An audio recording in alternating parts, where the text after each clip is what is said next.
നമസ്കാരം, എല്ലാവർക്കും വിൻമേ കിച്ചണിലേക്ക് സ്വാഗതം. ഇന്ന് ഞാൻ ഉണ്ടാക്കുന്നത് ഒരു വെറൈറ്റി റൈസാണ്, കാപ്സിക്കം റൈസ്. അപ്പോൾ അതിന് വേണ്ടുന്ന സാധനങ്ങൾ എന്തെല്ലാം നോക്കാം. ഞാനൊരു 3 കപ്പ് ബസ്മതി അരിയുടെ വേവിച്ച് വെച്ചിട്ടുണ്ട്.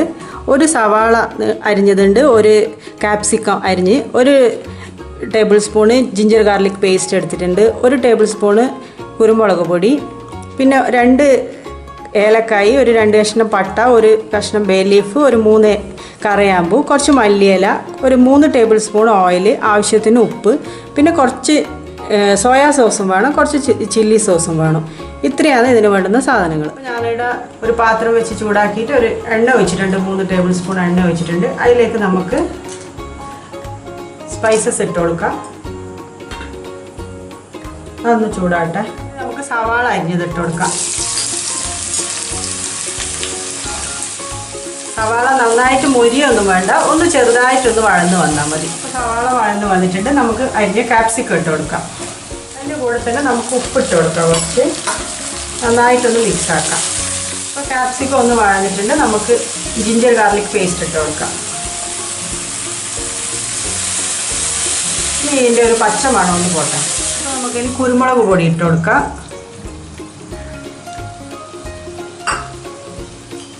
പിന്നെ ചില്ലി സോസ്,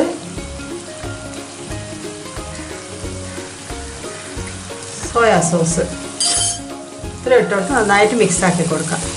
മല്ലിയില ഇട്ട് കൊടുക്കാം. അതിൻ്റെ കൂടെ തന്നെ നമുക്ക് ചോറ് ഇത് ഉപ്പിട്ടിട്ട് വേവിച്ച് വെച്ച ബസ്മതി റൈസാണ്.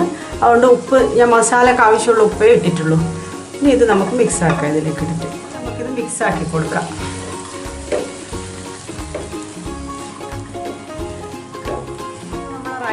കാപ്സിക്കം റൈസിയുടെ റെഡി ആയിട്ടുണ്ട്. നമുക്കിതൊരു സെർവിങ് ബൗളിലേക്ക് മാറ്റാം. അപ്പോൾ നമ്മൾ അടിപൊളിയായിട്ടുള്ള കാപ്സിക്കം റൈസിയുടെ റെഡി ആയിട്ടുണ്ട്. നല്ല ടേസ്റ്റുള്ള ഒരു റൈസാണിത്. ഇത് നമുക്ക് ഇതിൻ്റെ കൂടെ സൈഡായിട്ട് ഒരു കറീൻ്റെയോ ഒന്നിൻ്റെ ആവശ്യമില്ല. ഇത് ചൂടോടെ കഴിക്കാൻ നല്ല ടേസ്റ്റാണ്. കുട്ടികൾക്കും വലിയവർക്കും എല്ലാവർക്കും ഒരുപോലെ ഇഷ്ടപ്പെടുന്ന ഒരു റൈസാണിത്. അപ്പോൾ എല്ലാവരും ഈ രീതിയിലൊന്ന് ട്രൈ ചെയ്ത് നോക്കണേ. അപ്പോൾ എൻ്റെ വീഡിയോ ഇഷ്ടമായിട്ടുണ്ടെങ്കിൽ എല്ലാവരും ഒന്ന് ലൈക്കും ഷെയറും എല്ലാം ചെയ്യണേ. പിന്നെ എൻ്റെ ചാനൽ ആദ്യമായിട്ടാണ് കാണുന്നതെങ്കിൽ ഒന്ന് സബ്സ്ക്രൈബ് ചെയ്യുകയും കൂടി വേണം. അപ്പോൾ അതിൻ്റെ തൊട്ടടുത്ത് കാണുന്ന ബെല്ലൈക്കണും കൂടി ഒന്ന് ക്ലിക്ക് ചെയ്തിട്ടുണ്ടെങ്കിൽ ഞാൻ പുതിയ വീഡിയോ ഇടുമ്പോൾ നിങ്ങൾക്ക് തന്നെ നോട്ടിഫിക്കേഷൻ കിട്ടും. അപ്പോൾ അടുത്ത വീഡിയോ കാണാം. ബൈ.